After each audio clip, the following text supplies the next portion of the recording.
Money Radio for a really great future. We're talking real money. Hey, you think this stuff is so easy? You think, oh, I know which stocks are going to go up and which stocks are going to go down. Sure you do. Sure you do. There are only about 12, 13,000 publicly traded stocks in the world. And you are smart enough to pick the winners? Well, you may be surprised by some statistics from our friend, Professor Henrik Bessenbinder from Arizona State University. Yeah, it doesn't sound very German in Arizona State, but Tempe. Okay. Tempe. Sorry about that. Yeah. I guess he likes the sun more than... He has some interesting facts that he keeps updating for us, and I really do find this interesting, Tom. I'm Don, that's Tom, and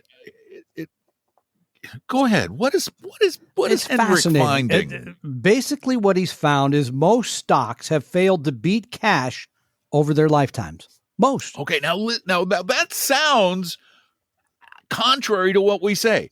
The vast majority, of stocks do not beat the return of cash. So the message is don't go into stocks, right? No, that's not the message at all. It turns out that time period to time period, 43%, roughly 3 out of 7, turned in better performance than Treasury bills over the same months, same period of time. On the flip side, 57% or 4 of 7 failed to beat Treasuries. All right, I got to interrupt you then. So hold on. Doesn't that say I should not be buying stocks? Yeah, it sounds like it, doesn't it? But here's the part that's tricky. And by the way, he's run this back to 1926. But here, most of the wealth creation, the real growth above those T-bills comes from 4%. That's crazy, isn't it? So that 10+% historic annual return for equities basically is the responsibility of 4% of publicly traded stocks. Yeah, and the thing is, you don't know which 4 those are going to be, right? I mean, we only know which ones they have been. Exactly. His words are positive skewness. You do a lot of positive skewness, do you, in your life? I try to skew positively, but sometimes I just get so down, I skew negative. That is really smart. Yeah. Most of the individual outcomes are lower than the average outcome. That's what you're getting at. Individually, it's built. Mm-hmm. It's under the average. That's the struggle. Exactly. Because if you buy the wrong, and we just looked at a fund recently that has 71 stocks in it. If you buy the wrong 71 stocks, you're really messed up, right? I mean, very few of those outcomes are bigger than the average. And this is, again, about individual equities. So when you come with your portfolio, and I see them every single day, either you're managing them or somebody's managing them for them, or a mutual fund manager is managing them, picking those stocks, telling you what's going to be great, what's going to be the next meme stock that I really have to be in. The odds are, you don't know the odds, but the odds are... I knew you were going to say the odds are you don't know what the odds are. I stole that from our friend Mark Hebner, but the odds are you don't know the odds, but the real odds are there is no way in the world you can pick those over a long haul, right? And Bessenbinder even says, I feel confident saying that I expect there will be some sort of positive skewness in the distribution of returns in the future. So I wouldn't want to put specific numbers on it, but he's confident saying there will be positive skewness. He loves those two words together, positive skewness. So that the overall market is going to skew higher. It will. But it's going to be driven by just a handful of the stocks. Yeah. In the total U.S. stock index of Vanguards, there are 3,653 stocks. I was going to say 4,000. Okay. There you go. So the winners are only, of those, about 150 stocks. I was going to say 150. So you got to find those stocks. Right 100. And will it be Palantir? Will it be Tesla? Will it be Boeing? I mean, we don't know which one's those. So 4% is what makes the difference. So in this case, we do talk about the 4% rule. That's about retirement income. But in this time, the 4% rule is huge. You got to find those 4. You got to buy them. You got to hold them. You got to not mess around with whatever happens. Right, and you have to be in the right ones when they're ripe. Thank you. That's the other part. And you got to get in before they ripen. And this is the problem, right? People have a tendency to buy after NVIDIA's gone through the roof. Right. Or something great has happened. If you bought NVIDIA in 2010, you bought Apple in 2000, you bought Microsoft in the 90s. If you had done that and you did that consistently with every winner and you never had a single loser, then you might beat the market. Yeah. And what he's really trying to say is you've got to accept that you can't pick stocks. You just have to accept it. It's basically impossible. So hard for us to find accept, those. though. People don't want because we all think that what we think somehow predicts the future. That what we feel right now, because one time I felt strongly about something and darned if it didn't go up.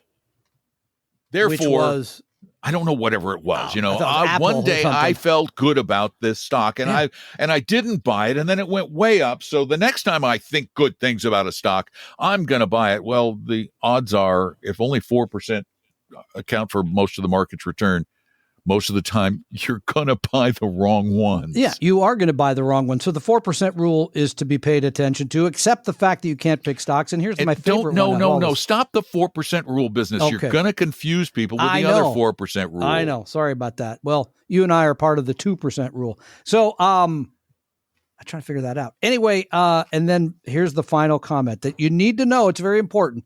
Diversification equals positive skewness. So if you're worried about what diversification really meant, Dr. Bessenbinder Hendrick will tell you it equals positive skewness. So you want to be positively skewed. And I play off those words, but I'm not supposed to, so I'm not going to. Or positively skewered. Okay, that's much better than what was going through my mind. I know. So thank you, Doctor, for updating. I know what things. you were thinking, but I had to take us all in another direction. Even though it is a podcast, it's a podcast, so we don't have to live by FCC rules. I just want to be nice to our audience because there are small children present. Oh, that's Daddy, true. What is he talking about? We got in trouble from the one guy. That's why we ended up with the investment cheesecake. Because you said pornography. You can't. I know. Okay. All right. It's fine. All right. Sorry. Michael. What? Michael from Mentor, Ohio writes us. My wife and I are both federal employees in our early 40s, making $230,000 a year with $800,000 in retirement accounts, and both will have a pension too.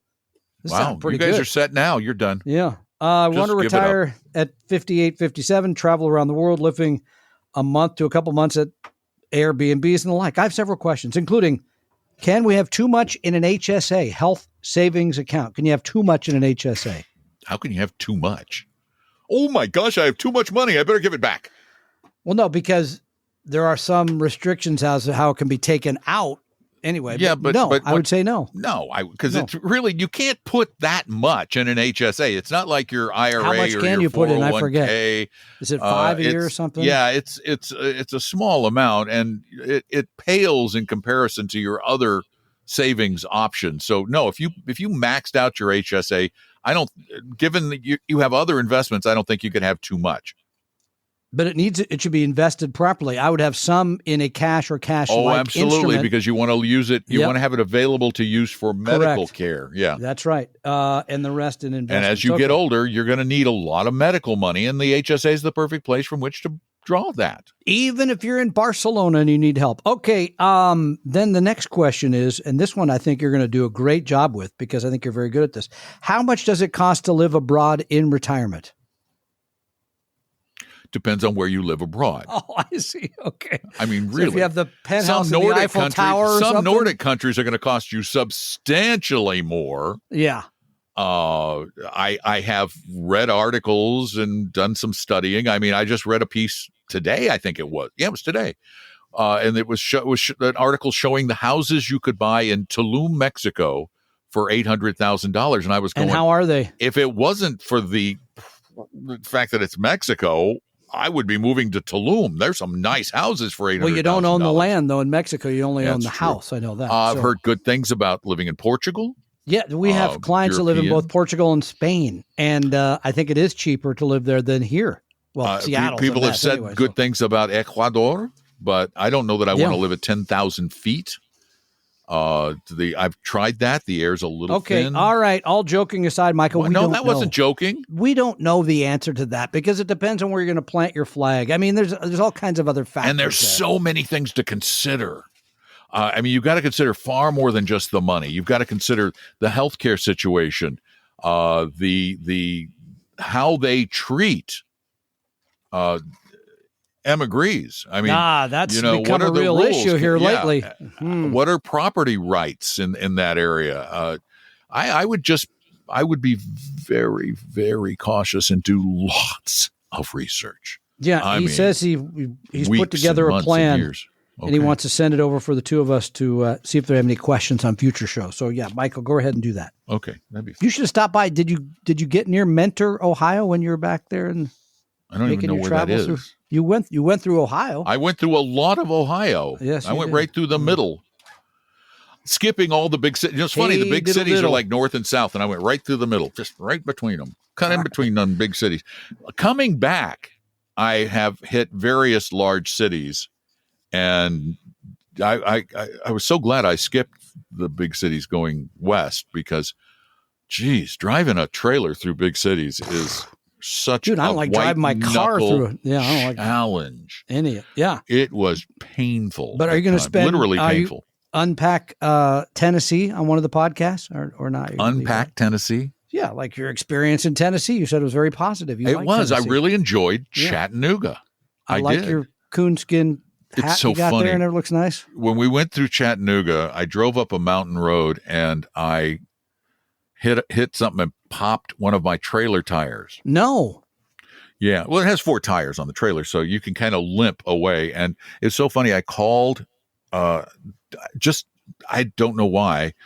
There was a Discount Tire. I called Discount Tire and I said, hi, Don McDonald, got an Airstream, blew out a tire, need to get it replaced. He goes, literally like 2 seconds, he goes, oh, yeah, Don McDonald, I see you had 4 tires put on that trailer, blah, blah, blah, and that's covered under our road hazard warranty, so that'll be $40.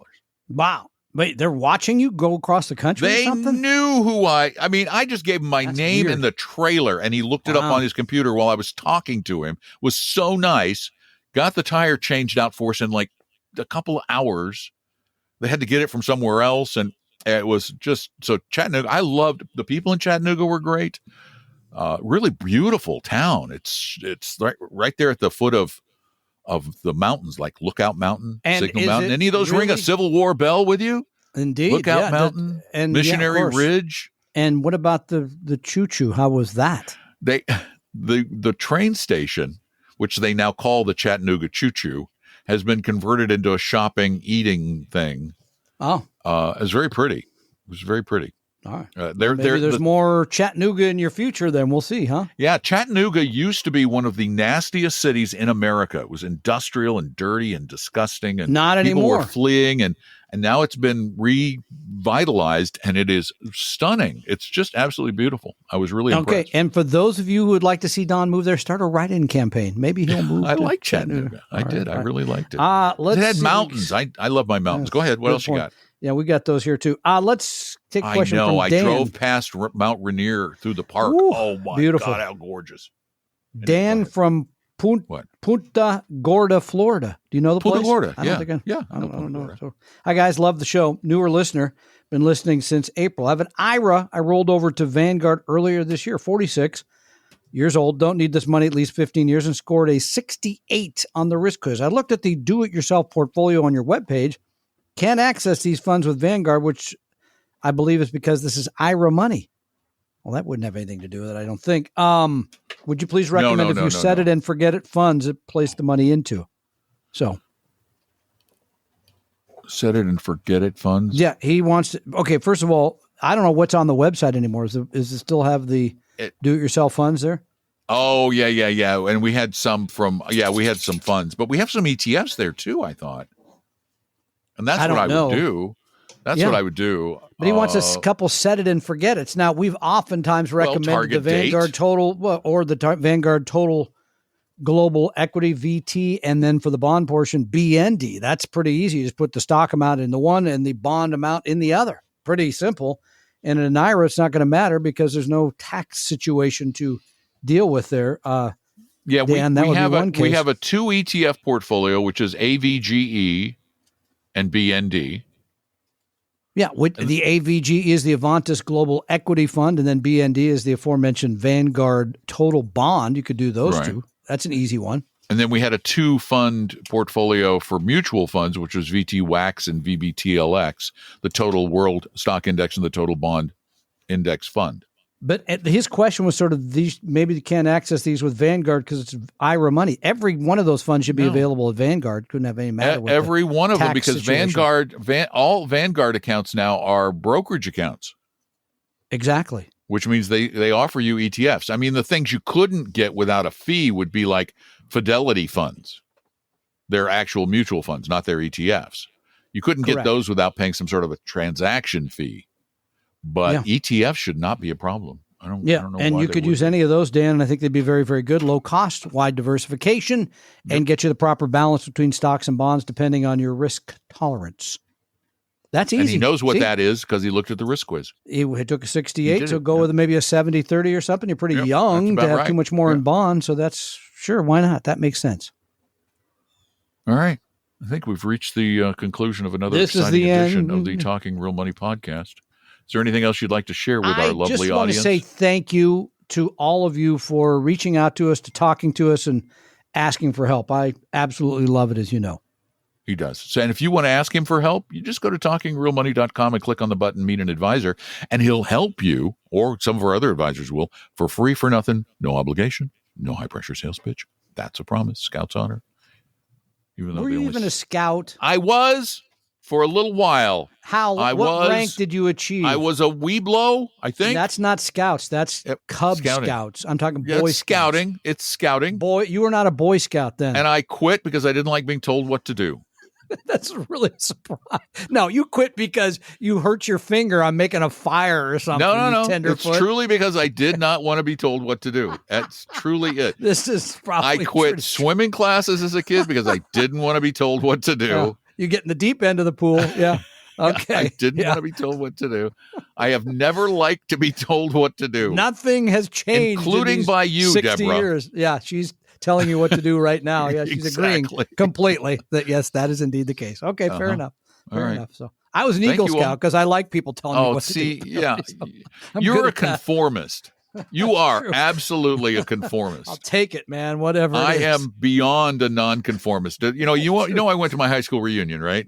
Yeah, and you said it was a bust. It was a bust, but it was funny because I looked back at my yearbook, and in fact, somebody came up to me and they went, "Where's that leather hat you used to wear?" I said, "Oh my god! Oh god, the leather hat! The leather hat! Oh yeah, I had hair down to my shoulders. Of course, and you did. Had patch jeans." And a leather hat. Leather hat? Like what kind of leather hat are we talking here? Like back in the 70s, they had those big. It was not cowboy. It was sort of a flatter brim. Yeah, I know. Yeah, I know what you're talking about. You wore that to high school? I did. Dude, we would not have been friends in high school. No, we would absolutely not have been friends. No, not that we're. You would have been one of the people at the reunion. You would have been one of those people at the reunion going, we've been hanging out together for the past 50 years. Uh-huh. Yeah. And who are you again? Where's the hat? Yeah, right. I got it. Yeah. Sorry. Okay. I mean, I was well known because I was the drama actor guy. geek. Yeah, I was in all the plays. Literally all the plays. But didn't know any of the conformists. Sorry. Like you. There have to be a few of us to make things sort of work out. That's the way it goes. Yeah. So. And look at this. I work with you, the conformist, and I married her, the conformist. Touche. It's tough all over for you. I agree. I'm all alone in the world. Thank you all for being there and keeping me company.